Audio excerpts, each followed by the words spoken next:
മാങ്കുളം ആനക്കുളം റോഡിൽ അപകടങ്ങൾ തുടർക്കഥയായ പേമരം വളവിൽ വീണ്ടും വാഹനാപകടം. വിനോദസഞ്ചാരികൾ സഞ്ചരിച്ച കാർ നിയന്ത്രണം നഷ്ടപ്പെട്ടാണ് അപകടം സംഭവിച്ചത്. ഇന്നലെ വൈകുന്നേരമാണ് അപകടം ഉണ്ടായത്.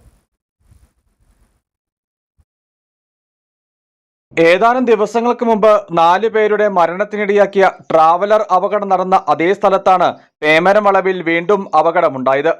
ഇറക്കമിറങ്ങി വരുന്നതിനിടയിൽ നിയന്ത്രണം നഷ്ടപ്പെട്ട കാർ തലനാരിഴയ്ക്ക് കൊക്കയിൽ പതിക്കാതെ രക്ഷപ്പെട്ടു.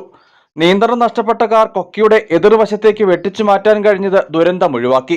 വാഹനം താഴേക്ക് പതിച്ചിരുന്നുവെങ്കിൽ വീണ്ടും സമാന രീതിയിൽ വലിയ അപകടമുണ്ടാകുമായിരുന്നു.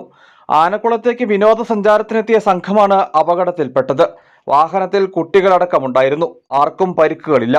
വാഹനത്തിന്റെ മുൻഭാഗത്തിന് കേടുപാടുകൾ സംഭവിച്ചു. ദിവസങ്ങൾക്ക് മുമ്പ് തമിഴ്നാട്ടിൽ നിന്നുള്ള സംഘം സഞ്ചരിച്ചിരുന്ന ട്രാവലറായിരുന്നു ഇവിടെ കൊക്കയിലേക്ക് മറിഞ്ഞത്.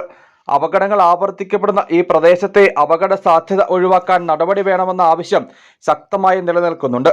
അപകട സാധ്യത ഒഴിവാക്കാൻ ഇടപെടൽ നടത്തുമെന്ന് ബന്ധപ്പെട്ട വകുപ്പുകൾ അറിയിച്ചിരുന്നെങ്കിലും തുടർ നടപടികൾ ഉണ്ടായിട്ടില്ല.